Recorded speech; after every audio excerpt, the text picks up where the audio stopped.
ಹೇಳ್ತೀನಿ ಅಭಿ, ಈ ತರ ಸ್ಟೂಪಿಡ್ ತರ ಆಡ್ಬಿಟ್ರೆ ಹೇಳ್ತಾ ಇದ್ದೀನಿ, ಲಿಮಿಟ್ ಇರುತ್ತೆ. ಈ ಮಂಜಣ್ಣನಿಗೆ ಏನ್ ಬಂದಿದೆಯೋ ಏನೋ ನನ್ಗಂತೂ ಗೊತ್ತಿಲ್ಲ. ಅವಕಾಶ ಸಿಕ್ಕಿದೆ ಅಂದ್ಬಿಟ್ಟು ನಿಜವಾಗ್ಲು ಈ ಮಟ್ಟಿಗಿನ ಕೂಳೆ, ಈ ಮಟ್ಟಿಗಿನ ರೋದನೆಯನ್ನ ಗಿಲ್ಲಿಗೆ ಕೊಡಬಾರ್ದು. ನಿಜವಾಗ್ಲೂ ಆ ಒಂದು ಸಂದರ್ಭದಲ್ಲಿ ಅವನ ಗಿಲ್ಲಿಯ ಮುಖವನ್ನ ನೋಡೋಕೆ ಆಗ್ತಾ ಇರ್ಲಿಲ್ಲ. ಏನ್ರಿ ಮಾಡ್ಬಿಟ್ಟ ಗಿಲ್ಲಿ ನಿಮ್ಗೆ? ಮಂಜಣ್ಣ ಅವ್ರೆ, ಏನ್ ಮಾಡ್ಬಿಟ್ಟ ಹೇಳಿ ಆಯ್ತಾ? ನೀವು ಆ ರೀತಿ ಉಗಿದ್ ಬಿಟ್ರಲ್ಲ. ಆಕ್ಚುಲಿ ನಾವು ತುಂಬಾ ಎಪಿಸೋಡ್ಗಳನ್ನ ನೋಡ್ತಾ ಇರೋದ್ರಲ್ಲಿ ಗಿಲ್ಲಿ ಮತ್ತೆ ಕಾವ್ಯ ಅವರ ಪ್ರೀತಿ ತುಂಬಾ ಅಂದ್ರೆ ತುಂಬಾ ಎಲ್ಲೋ ಮನಸ್ಸಿಗೆ ತಗೊಬಿಟ್ಟಿದ್ದಾನೆ ನಾವು ಕಾವ್ಯನ ಅನ್ನುವಂತೆ ನಮ್ಗೆ ಗೋಚರಿಸ್ತಾ ಇದೆ. ನಿಜವಾಗ್ಲು ಅವನ ಆ ರೀತಿ ನೀನು ಉಗಿದ ಮೇಲೆ, ಈ ಮಂಜಣ್ಣ ಗಿಲ್ಲಿಗೆ ಆ ರೀತಿ ಉಗಿದ ಮೇಲೆ ನಿಜವಾಗ್ಲು ಹೋಗ್ತಾ ಇರ್ತಾನೆ ತಲೆ ಬಗ್ಕೊಂಡು. ಕಾವ್ಯ ಆಕ್ಚುಲಿ ಒಂದು ಲುಕ್ ಅನ್ನ ಕೊಡ್ತಾಳೆ. ನಿಜವಾಗ್ಲು ಆ ಲುಕ್ ಅನ್ನ ಕೊಟ್ಟಾಗ ಪ್ರೀತಿಸಿದ ಹುಡುಗ ಅಥವಾ ಪ್ರೀತಿಸಿದ ಹುಡುಗಿಗೆ ಆ ಮುಂದೆ ಅವಮಾನ ಆಗೋದಿದೆಯಲ್ವಾ, ಅದನ್ನ ನಿಜವಾಗ್ಲು ಯಾರು ಸಹಿಸ್ಕೊಳಲ್ಲ. ನಿಜವಾಗ್ಲು ಕಾವ್ಯನ ಮುಖನ ನೋಡಕ್ ಆಗ್ತಾರಲ್ಲ ಒಂದು ಸಂದರ್ಭದಲ್ಲಿ ಗಿಲಿ ತಲೆ ಬಕ್ಕೊಂಡು ಹೋಗ್ತಾ ಇರ್ತಾನೆ. ಬಾಬಾ ಅದನ್ನ ನೋಡಕ್ ಆಗಲ್ಲ ರೀ. ಯಾಕೆಂತಂದ್ರೆ ನಾವು ಹಿಂದೆ ಎಲ್ಲ ತುಂಬಾ ಅಂದ್ರೆ ತುಂಬಾ ಒಂದು ವಿಡಿಯೋಸ್ ನಾವು ನೋಡಿದೀವಿ.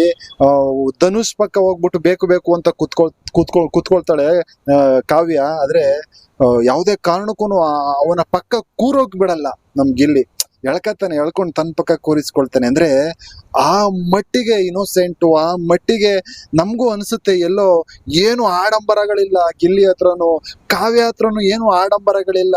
ಇಬ್ರು ನಿಜವಾಗ್ಲೂ ಒಪ್ಕೊಬಿಟ್ರೆ ಬಿಗ್ ಬಾಸ್ ಮನೇಲೆ ಹೊರಗಡೆ ಲವ್ ಮಾಡಿ, ಅಂದ್ರೆ ಒಳಗಡೆ ಲವ್ ಮಾಡಿ ಹೊರಗಡೆ ಬಂದು ಮದುವೆ ಆಗ್ಬಿಡ್ಲಿ ಇಬ್ರು ಮನೆಯವರನ್ನ ಒಪ್ಸಿ ಅನ್ನೋ ರೀತಿ ಫೀಲ್ ಆಗುತ್ತೆ. ಯಾಕೆಂತಂದ್ರೆ ಈಗಿನ ಕಾಲದಲ್ಲಿ ಹುಡುಗಿರು ಕೆಲವರಂತೂ ಈ ಮಟ್ಟಿಗಿನ ಅಮಾಯಕಿಯರು ಇರಲ್ಲ, ಅಥವಾ ಈ ಮಟ್ಟಿಗಿನ ಒಂದು ಸರಳ ವ್ಯಕ್ತಿತ್ವ ಇರಲ್ಲ ಕಾವ್ಯ ರೀತಿ. ಗಿಲ್ಲಿದು ಅದೇ ರೀತಿ ಐತೆ. ಯಾವುದೇ ಒಂದು ಕಪಟ ಇಲ್ಲ ಗಿಲ್ಲಿಯಲ್ಲಿ. ನಾವು ನೋಡಿದ ಹಾಗೆ ಹೇಗಿದ್ದಾನೋ ಹಾಗೇನೆ ಒಂದು ಸರಳವಾಗಿ ಬಹಳ ಸಿಂಪಲ್ ಆಗಿರೋದ್ರಿಂದ ಇಬ್ಬರಿಗೂ ವ್ಯಕ್ತಿತ್ವ ಬಹಳ ಕ್ಯಾಚಿ ಆಗುತ್ತೆ ಮತ್ತೆ ಮ್ಯಾಚ್ ಆಗುತ್ತೆ. ಹಾಗಾಗಿ ನಾವು ಅನ್ಕೋತಾ ಇದ್ವಿ ಇವರಿಬ್ರು ಮದುವೆ ಆಗ್ಬಿಟ್ರೆ ಚೆನ್ನಾಗಿರುತ್ತಲ್ವಾ ಅಂತ ಅನಿಸ್ತಾ ಇತ್ತು. ಯಾಕೆಂದ್ರೆ ನಾವು ಕೂಡ ಅವರ ಅಪ್ಪನ, ಅಂದ್ರೆ ಗಿಲ್ಲಿ ಅವರ ಅಪ್ಪನನ್ನು ನೋಡಿದ್ದೇವೆ, ಅವ್ರ ಅಮ್ಮನನ್ನ ನೋಡಿದ್ದೇವೆ, ಅವ್ರ ಅಕ್ಕನನ್ನ, ಅವ್ರ ಅಣ್ಣನನ್ನ ಎಲ್ಲರನ್ನು ಕೂಡ ಮಾತಾಡ್ಸಿದ್ದೇವೆ ಇದೇ ಚಾನಲ್ ಅಲ್ಲಿ. ಅವ್ರದ್ದು ಇದೇ ರೀತಿ ಒಂದು ಸಿಂಪಲ್ ವ್ಯಕ್ತಿತ್ವ. ಹಾಗಾಗಿ ಎಲ್ಲೂ ಗಿಲ್ಲಿಗ ಆ ರೀತಿ ಮಂಜಣ್ಣ ಉಗಿದ ಮೇಲೆ ಬೈದ ಮೇಲೆ ನಮ್ಗಂತೂ ಏನು ಇವನು ಅವಕಾಶ ಸಿಕ್ಕಿದೆ ಅಂದ್ಬಿಟ್ಟು ಈ ರೀತಿ ಮಾಡ್ಬಿಟ್ನಲ್ಲ ಮಂಜಣ್ಣ ಅಂತ ಅನ್ನಿಸ್ಬಿಡ್ತು ನಿಜವಾಗ್ಲೂ. ಇವತ್ತು ಮಂಜಣ್ಣ ಏನು ಅವಾಗ ನೋಡಿ, ಆಕ್ಚುಲಿ ಅದು ತಮಾಷೆ ಅನ್ಕೊಂಡು ಆ ಒಂದು ಸಂದರ್ಭ ಕ್ರಿಯೇಟ್ ಆಗಿದ್ದು ನೀವು ನೋಡಿರ್ಬಹುದು. ಆಕ್ಚುಲಿ ಗಿಲ್ಲಿಗೆ ಒಂದು ಖಾಲಿ ಲೋಟ ತಗೊಂಡ್ ಬಾ ಅಂತ ಹೇಳ್ತಾನೆ. ಅವಾಗ ಏನ್ ಮಾಡ್ತಾನೆ ಗಿಲ್ಲಿ, ಆಕ್ಚುಲಿ ಅಲ್ಲಿ ಒಂದು ಲೋಟದಲ್ಲಿ ನೀರಿರುತ್ತೆ, ನೀರನ್ನ ಕುಡಿದ್ಬಿಟ್ಟು ತಗೋ ಅಂತ ಕೊಡ್ತಾನೆ. ಅದು ಆಕ್ಚುಲಿ ಒಂದು ತಮಾಷೆ ಅಂತ ಆಕ್ಚುಲಿ ಅವನು ಮಾಡಿದ್ದು. ಅದ್ ನೋಡಿದ್ರೆ ಅವನು ಆಕ್ಚುಲಿ ಇವನನ್ನ ಕರೆದ್ಬಿಡ್ತಾನೆ, ಅಭಿನ ಕರೆದ್ಬಿಟ್ಟು ಮಂಜಣ್ಣ ಇವನ್ ಗಿಲ್ಲಿ ಏನ್ ಮಾಡ್ದ ಗೊತ್ತಾ, ಖಾಲಿ ಲೋಟ ತಗೊಂಡ್ ಬರೋ ಅಂತ ಅಂದ್ರೆ ನೀರ್ ಕುಡ್ದ್ಬಿಟ್ಟು ಇದೇ ಖಾಲಿ ಲೋಟ ತಗೋ ಅಂತ ಕೊಡ್ತಾನೆ ಅಂದ್ಬಿಟ್ಟದೆ. ಏನು ಒಂದು ಚೇರನ್ನ ಎತ್ತಿ ಬಿಸಾಕ್ಬಿಟ್ಟು ರೋದನೆಗಳನ್ನ ನಾನ್ ಇನ್ಮೇಲೆ ಕೊಡ್ತೀನಿ ನೋಡ್ತೀರಾ ಹಾಗೆ ಹೀಗೆ ಅನ್ಕೊಂಡು ಆಕ್ಚುಲಿ ಅಲ್ಲಿಂದ ಸ್ವಲ್ಪ ರಾಂಗ್ ಆಗ್ತಾ ಹೊರಡ್ತಾನೆ. ಇಲ್ಲಿ ನೋಡಿ ಇವಾಗ ನೀವು ಲೈವ್ ಗಳನ್ನ ನೋಡ್ತಾ ಇದ್ರೆ ಆಕ್ಚುಲಿ ಲೈವ್ ಅಲ್ಲಿ ಮಾತಾಡ್ಕೊಂಡಿದ್ದಾರೆ ಸೂರಜ್ ಇವರು ರಜತ್ ಆಗಿರಬಹುದು, ಗಿಲ್ಲಿ ರಜತ್ತು ಮತ್ತೆ ಗಿಲ್ಲಿಗೆ, ಮಂಜಣ್ಣ ಮತ್ತು ಗಿಲ್ಲಿಗೆ ಒಂದು ಕಡೆ ರೋದನೆ ಕೊಡ್ತಾ ಇದ್ದಾರೆ, ಇನ್ನೊಂದು ಕಡೆ ಏನ್ ಮಾತಾಡ್ಕೊಂಡಿದ್ದಾರೆ ಅಂತಂದ್ರೆ ಇವತ್ತು ಈ ಸಾರಿ ನಾವು ಅತಿಥಿಗಳಾಗಿ ಬಂದಿದೀವಿ, ಒಬ್ಬರನ್ನ ಹೊರಗಡೆ ಕರ್ಕೊಂಡು ಹೋಗ್ತೀವಿ ಅಂತ ಮಾತಾಡ್ಕೊಂಡಿದ್ದಾರೆ. ಆಕ್ಚುಲಿ ಇದು ಬಿಗ್ ಬಾಸ್ ಕೊಟ್ಟಿರ್ತಕ್ಕಂಥ ಟಾಸ್ಕ್ ಅಥವಾ ಇವರು ಸುಮ್ಮನೆ ಮಾಡ್ತಾ ಇರ್ತಕ್ಕಂಥ ಡ್ರಾಮಾಗಳ ಅನ್ನೋದು ಆಕ್ಚುಲಿ ನಮ್ಗೆ ನಿಜವಾಗ್ಲೂ ಗೊತ್ತಾಗ್ತಾ ಇಲ್ಲ.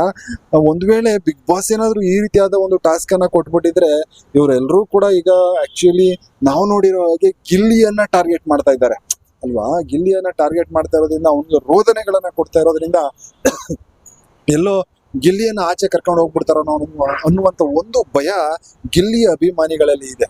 ಅಲ್ವಾ? ಈಗ ಒಂದು ವೇಳೆ ಗಿಲ್ಲಿನೇನಾದ್ರೂ ಆಚೆ ಕರ್ಕೊಂಡು ಹೋಗ್ಬಿಟ್ರೆ ಶೋನೇ ನೋಡಕ್ಕಾಗಲ್ಲ. ಯಾಕೆಂತಂದ್ರೆ ನಾವು ನಿನ್ನೆಯಿಂದ ತುಂಬಾ ಜನ ಹೇಳ್ತಾ ಇದ್ದದನ್ನ ಕಮೆಂಟ್ ಮಾಡ್ತಾ ಇರೋದನ್ನ ನಾವು ನೋಡ್ತಾ ಇದೀವಿ. ಯಾಕಾದ್ರೂ ಈ ಅತಿಥಿಗಳು ಬಿಗ್ ಬಾಸ್ ಮನೆ ಒಳಗಡೆ ಬಂದ್ರು, ಯಾಕೆ ಬಂದ್ರು ಸ್ವಾಮಿ?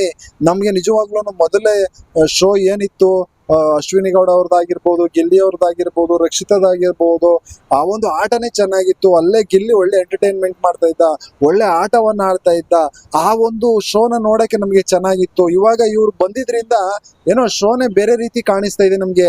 ಎಲ್ಲೋ ಬೇರೆ ಶೋಗೆ ಹೋಗ್ಬಿಟ್ಟಿದೀವೇನೋ ಅಂತ ಅನಿಸ್ತೈತೆ ನಮ್ಗೆ ನಿಜವಾಗ್ಲೂ.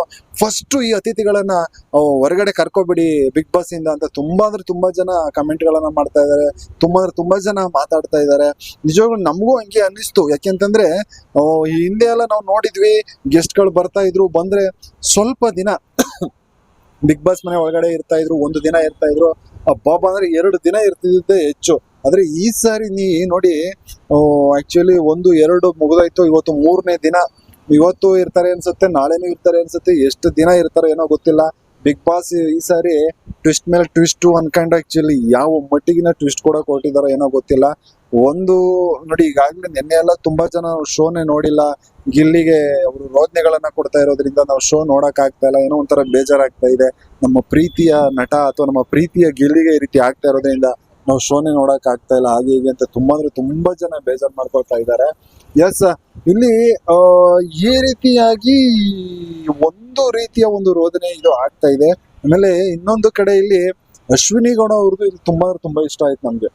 ಅಶ್ವಿನಿ ಗೌಡ ಅವರು ಪಾಪ ಗಿಲ್ಲಿ ನಿನಗೆ ಸಿಕ್ಕಾಬಿಟ್ಟೆ ಬೇಜಾರಾಗ್ತಾ ಇದೆಯಾ, ಬಾರ ಕೂತ್ಕೊಳ್ಳೋ ಅಂದ್ಬಿಟ್ಟು ಕೂರಿಸ್ಕೊಳ್ತಾರೆ. ಇನ್ನೊಂದು ಸಿಚುವೇಶನ್ ಅಲ್ಲಿ ನಾವು ನೋಡಿದ್ದು, ಕೂರಿಸ್ಕೊಂಡು ಇವಾಗಾರು ಬಾ ಕೂತ್ಕೋ ಗಿಲ್ಲಿ, ಇವಾಗಾರು ಮಾತಾಡೋಣ ಬಾರು ಅಂತ ಕೂರಿಸ್ಕೊಳ್ತಾರೆ. ಅಂದ್ರೆ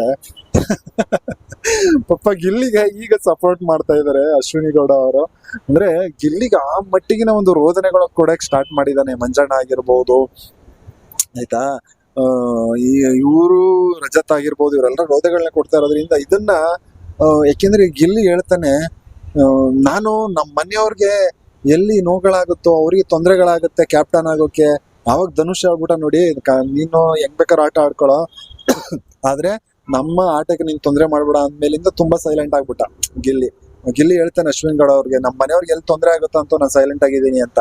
ಆಕ್ಚುಲಿ ಅಶ್ವಿನಿ ಗೌಡ ಅವರು ಏನ್ ಜಾಸ್ತಿ ಬೇಜಾರ್ ಮಾಡ್ಕೋಬೇಡ, ಹಾಗೆ ನೀನ್ ಹೆಂಗ್ ಆಡ್ತಾ ಇದೀಯ ಹಂಗ ಆಡ್ತಾ ಇದ್ರೆ ಸ್ವಲ್ಪ ಹುಷಾರಾಗಿ ನೋಡ್ಕೊಂಡು ಆಡು, ಹಾಗೆ ಹೀಗೆ ಅಂದ್ಬಿಟ್ಟು ಸ್ವಲ್ಪ ಎಚ್ಚರಿಕೆಯನ್ನ ಗಿಲ್ಲಿಗೆ ಆಕ್ಚುಲಿ ಅಶ್ವಿನಿ ಗೌಡ ಅವ್ರು ಕೊಡ್ತಾರೆ. ಆಮೇಲೆ ಇನ್ನೊಂದು ಮಾತು ಹೇಳ್ತಾರೆ, ಇವಾಗ ಗೊತ್ತಾಯ್ತಾ ನಾವೆಲ್ಲ ಒಂದ್ ಫ್ಯಾಮಿಲಿ. ನನಗಂತೂ ಅಳುನೆ ಬಂದ್ಬಿಡ್ತು ಗುರು ಅದು.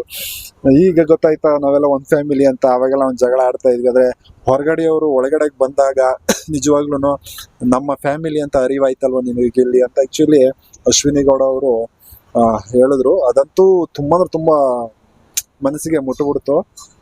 ಇವಾಗ ಆಕ್ಚುಲಿ ಅಳೋನೆ ಬರ್ತಾ ಇದೆ ಗುರು ನನ್ಗೆ ಆ ಒಂದು ಸಂದರ್ಭ ನೋಡಿದಾಗ. ಯಾಕೆಂದ್ರೆ ನಾವು ಫಸ್ಟ್ ಇಂದ ನೋಡ್ಕೊಂಡ್ ಬಂದಿದ್ವಿ, ಗಿಲ್ಲಿ ಜಗಳ ಆಗಿರ್ಬೋದು, ಅಶ್ವಿನಿ ಗೌಡ ಅವ್ರ ಜಗಳ ಆಗಿರ್ಬೋದು, ರಕ್ಷಿತ್ ಅವ್ರ ಜಗಳ ಆಗಿರ್ಬೋದು, ಎಲ್ಲರ ಜಗಳವನ್ನ ನಾವು ನೋಡ್ಕೊಂಡ್ ಬರ್ತಾ ಇದ್ವಿ.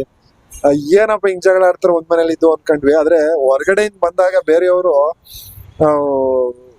ಏನ್ ಅನ್ಸುತ್ತೆ ಅಂತಂದ್ರೆ, ಈ ಮನೆ ಎಷ್ಟ್ ಚೆನ್ನಾಗಿತ್ತಲ್ವಾ, ಎಲ್ಲ ತುಂಬಾ ಚೆನ್ನಾಗಿದ್ರು, ಅಣ್ಣ ತಮ್ಮದಿರ್ ತರ ಒಂದ್ ಮನೆಯವ್ರ ತರ ಇದ್ರು.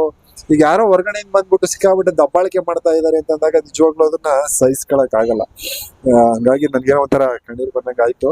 ಅಶ್ವಿನಿ ಗೌಡ ಅವ್ರು ಆ ರೀತಿ ಹೇಳಿದ್ ನನಗೆ ಇನ್ನೂ ಇದಾಗ್ಬಿಡ್ತು. ಇವಾಗ ಗೊತ್ತಾಯ್ತಾಗಿಲ್ಲ ನಿನ್ಗೆ ನಾವೆಲ್ಲ ಒಂದ್ ಮನೆಯವರು ಅಂತ. ಅಯ್ಯೋ, ಸತ್ಯನೂ ಕೂಡ ಅದು. ಇವಾಗ ಆಕ್ಚುಲಿ ಒಂದು ಲೆವೆಲ್ಗೆ ಗಿಲ್ಲಿಗೆ ಅಶ್ವಿನಿ ಗೌಡ ಅವರು ಸಪೋರ್ಟ್ ಮಾಡ್ತಾ ಇದ್ದಾರೆ. ನೀವು ನೋಡಿರ್ಬಹುದು, ನೆನ್ನೆನೂ ಕೂಡ ಒಂದು ಇದನ್ನ ತಗೊಂಡಿದ್ರು, ಸ್ಟ್ಯಾಂಡ್ ಅನ್ನ ತಗೊಂಡಿದ್ರು. ನನ್ನ ತಲೆಯಲ್ಲಿ ಬುದ್ಧಿ ಇಲ್ಲ, ನಾನು ಯಾವುದೇ ಕಾರಣಕ್ಕೂ ಹೇಳಲ್ಲ ಅಂದ್ಬಿಟ್ಟದ ಸೂರಜ್ಗೂ ಕೂಡ ಆವಾಜ್ಗಳನ್ನ ಹಾಕಿದ್ರು. ನೀನ್ ಬೇಕಾದ್ರೆ ಹೇಳು, ನೀನ್ ನನ್ಗೆ ಹೇಳು ಅಂತ ಹೇಳ್ಬೇಡ, ಹಾಗೆ ಹೀಗೆ ಅಂತ ಸೂರಜ್ಗೂ ಕೂಡ ಅಶ್ವಿನಿ ಗೌಡ ಅವರು ಆವಾಜ್ಗಳನ್ನ ಹಾಕಿದ್ರು. ಹಾಗೆ ಕಾವ್ಯಗೂ ಕೂಡ ಹೇಳಿದ್ರು, ನಾನ್ ಎಲ್ರ ಕೈಲೂ ಹೇಳಿಸ್ತೀನಿ ಅಂತ ಯಾವತ್ತೂ ಒಪ್ಕೋಬೇಡ ಅಮ್ಮ, ಇದೆ ಲಾಸ್ಟ್ ಆಗಿ ಅಂತ ಎಲ್ಲವನ್ನೂ ಕೂಡ ಹೇಳಿದ್ದಾರೆ. ಒಂದೇ ಯಾಕೆ ಏನೋ ಒಂಥರ ಕಣ್ಣಲ್ಲೇ ನೀರು ಬಂದಂಗ ಆಗತ್ತೆ. ನೋಡೋಣ, ಈ ಒಂದು ನಿಜವಾಗ್ಲೂ ಶೋ ಇವಾಗ ನಿಜವಾದ ಆಟ ಇರ್ತಕ್ಕಂಥದ್ದು ಬಿಗ್ ಬಾಸ್ದು. ಕೊನೆಗೆ ಮಾಡಿದವ್ರಿಗೂ ಏನೋ ಒಂದು ಇದ್ದೇ ಇರತ್ತಲ್ವಾ ವಾಪಸ್ಸು. ನೋಡೋಣ ಹೇಗಾಗುತ್ತೆ.